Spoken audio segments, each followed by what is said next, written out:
Hi guys, magandang araw po sa inyong lahat dyan at welcome back to my channel, Kadugsing. Ngayon guys ay magbibigay tayo ng update sa ating mga palakihing itik or mga ducklings. So sila ngayon dito ay running 5 weeks old. Ano ba yung mga ginagawa natin dito sa kanilang grower house? Panoorin nyo yung video natin para malaman nyo. Pero bago yun guys, kung gusto nyo mga ganitong video, duck farming, please like, share, and subscribe to my channel at pakihit na rin yung notification bell sa gilid para lagi kang updated sa mga bagong uploads natin. Update tayo sa kanilang mortality.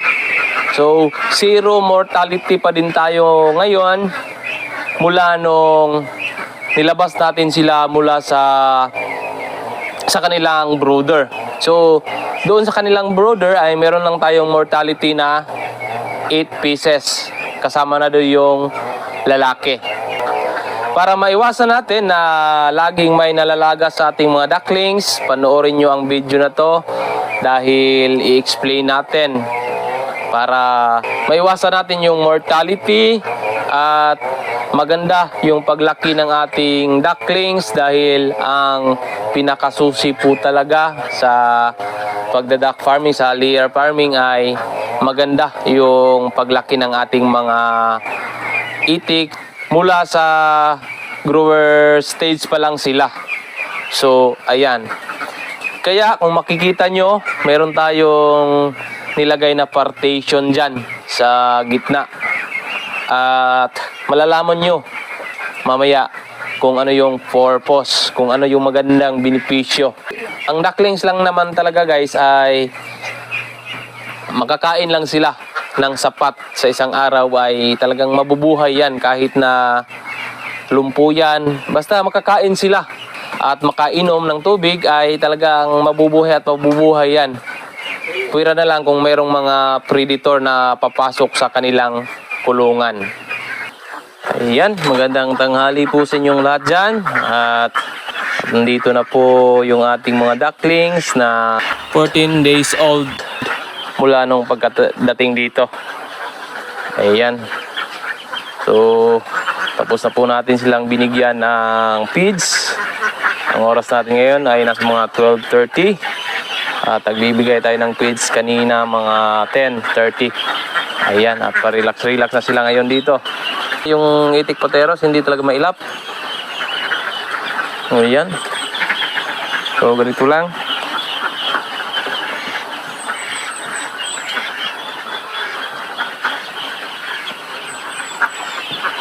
At yung ating mga male. Ayan. Ito yung ating mga male guys. Nag-iwan tayo ng male na 46 heads. At ito yung ating mga female. Color white, black, gray. Ayan. So, ang ating binibigay na feeds ngayon ay, kung makikita nyo, ay Abimax Duck Starter. So, intended talaga pang ducks. So, yan po yung ating binibigay. Ayan. So, mga batik-tik. Saan kayo pupunta? Dito guys ay mga running 3 weeks old na sila. At sanay na silang akyat baba dito sa kanilang painuman. Less hassle na tayo sa paglagay ng tubig sa kanilang painuman sa mga galon.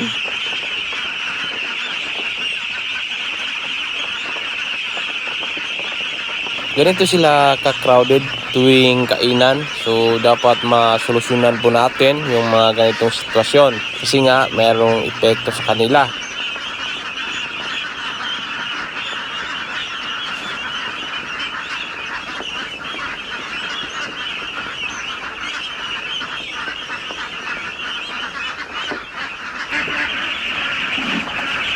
Ito naman yung mga kapatid nila na hiniwalay natin. Ito yung mga color brown. At naka-pairbox na po sila dito. Kung makikita nyo, hindi masyadong crowded kung i-compare natin sa naunang video clip. At maayos silang nakakakain.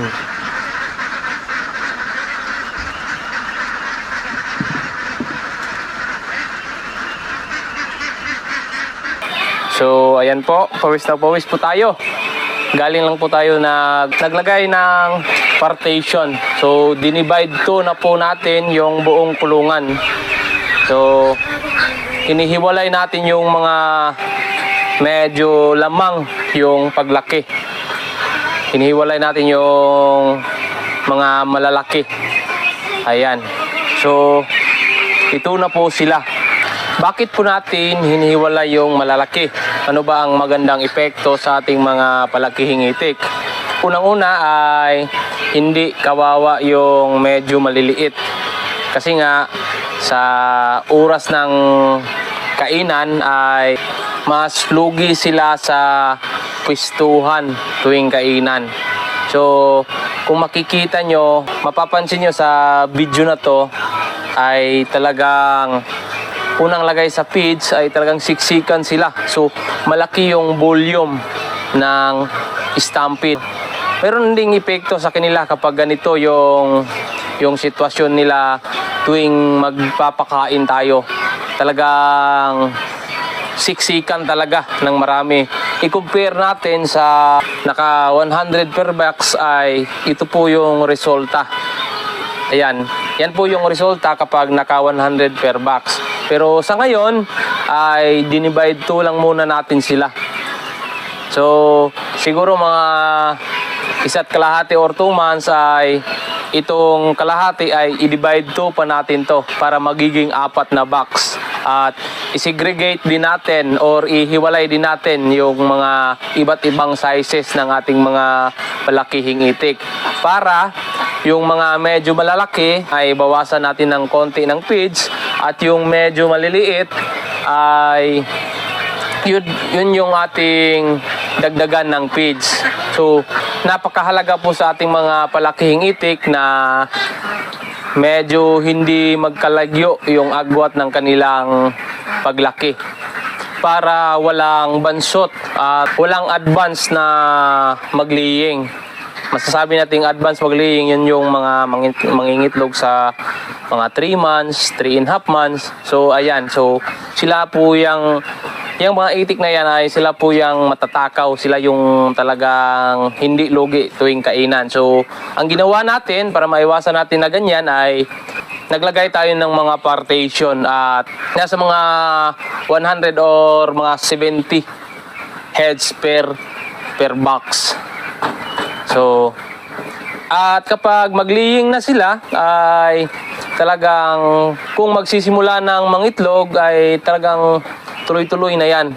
Aangat kaagad yan kapag magsisimula ng maglaying. Kapag time naman ng molting, ng maglulugon ay sabay-sabay din yung maglulugon. Mag-drop yan, then babalik kaagad.